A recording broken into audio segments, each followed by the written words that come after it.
Alright, so I'm getting ready to skim out the butt joints, the corner beads, and touch up the three-ways, because yesterday we did the three-part video flats. Well, I did a rough sand, then I spotted all the screws, and then I did all the flats, all the butt joints, and then ran the angles. So now we got to touch them up in the three ways: corner bead, butt joints, and any other touch-ups along the way. Like, I know there's a couple of those California patches we need to coat again.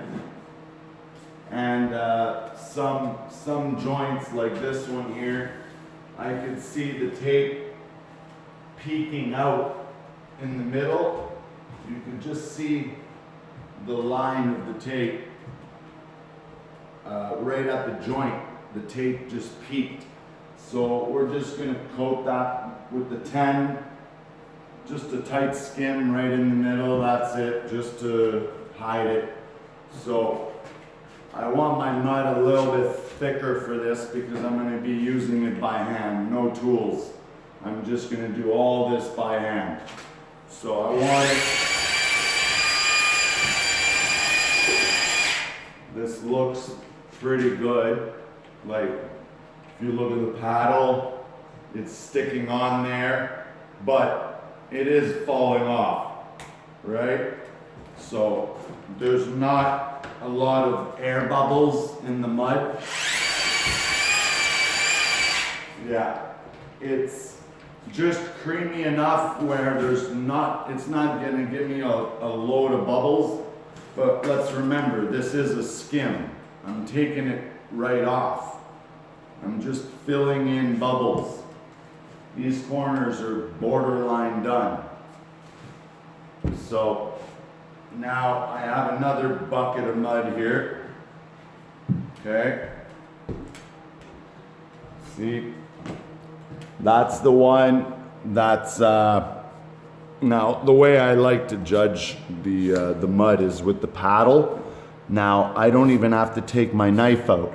I can just go up and down and feel out the thickness of the mud. Okay, and it feels thin enough to work with, but thick enough to make it not so messy, right? Now, compared to this one right here, this is a brand new one that I just loaded, okay? I didn't mix this yet, but let's remember, I have some soupy mud at the bottom portion, and leftover from the angles. So I don't want to add water just yet because you never know how it's going to mix with the soup at the bottom and half of it brand new mud. You don't risk adding water just yet because I'm going to be doing this by hand. I don't want to make a big mess. So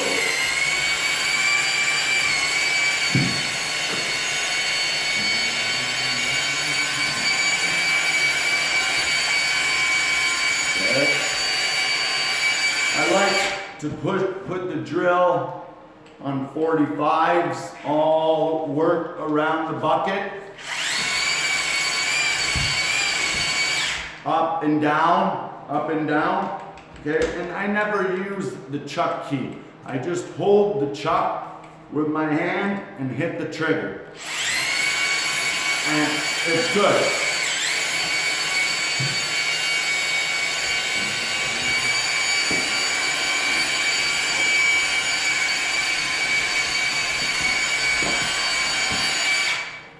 Yeah, see this batch, still a little bit on the thick side. You can just, when you look at the mud, you can see air bubbles in the mud, okay? Like, I don't know if you could see that, but you could just tell, like, the mud has a lot of pit holes, like the same fish eyes that you would get on the wall, on your joint. Those fish eyes, you could see it in the mud. So I'm just gonna take my tube, add just a little bit. Oh, this light. Just add a little bit of water. Okay. I take my tube, you know, a cup. I don't need much. Okay.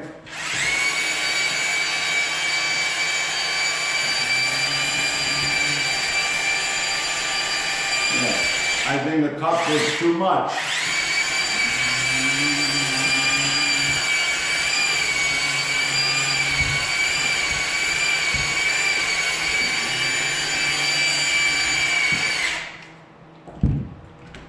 All right, actually, it's not bad. Okay. Now, let's start coating. Okay, so I got my pan and knife. I like it better for skimming. I actually did most of them with my pan and knife first coat, just for fun, to see how they turn out, because I actually don't mind it now. I used to be a hawk and trowel guy, but now I don't know, certain things, I guess I'm going back and forth, right? So I like to start, because I'm right-handed, I like to start on the right-hand side of the bulkhead. That way, as I go along, it's easier for me to go into my mud compared to turning my hand sideways to load, right? It's less you load it this way or that way and keep going, right? So whatever way is more comfortable for you. So for me, oh, wait. So now the first thing I do before I even start, take my 5-inch knife out and just scrape this angle. Because remember, I didn't clean these out yesterday when I coated them. So I'm just going to scrape my angles real quick. Okay, just a quick scrape.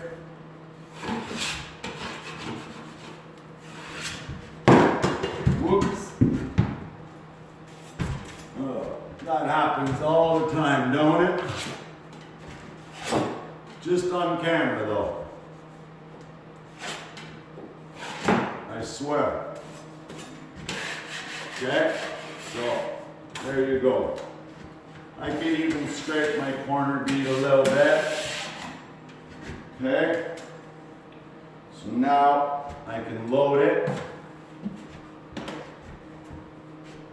Okay, and I don't have to go right into the corner, okay, because I already did a 3 1/4 inch joint in the angle. So I just need to go over my angle line to hide that line that the flusher left.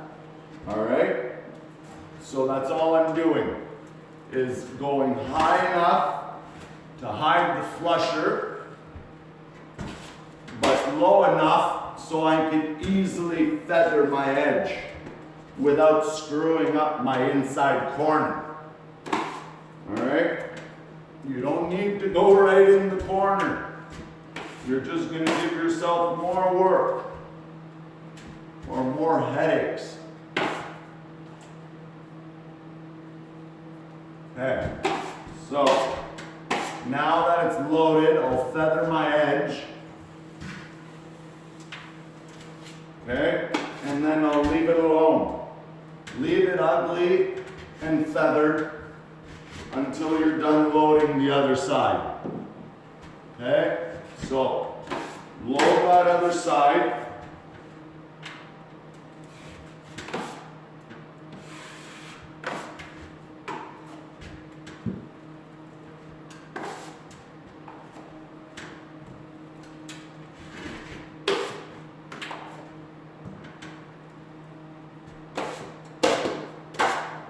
Oops. All right, now I'll feather that edge. Okay. Now I'll go back to my first side. Okay, and I always clean my corner in between wipes or coats, or always try to keep that corner clean. It'll make each flat much nicer. Okay, so, and yes, this is the only section where I will need to bend my hand like that. That's why the trowel is a little bit nicer, because you have a nice straight handle. It's not hard on your wrist ever. So, see, now I just wiped it. So I'm going to clean my corner. Okay? All the time. Keep that corner clean. Whoop. So I feathered my edge. Okay? Again. And one more pass. That's good to go. Clean my corner. Okay, now the same thing on the bottom. A flat pass. Clean my corner. Feather my edge. And flatten it out again. Okay? Clean my corner. Done. Alright? Now, I'm going to touch up these. All my intersections, okay? I like to touch them up. It just makes for better, easier sanding. Hard edges, okay?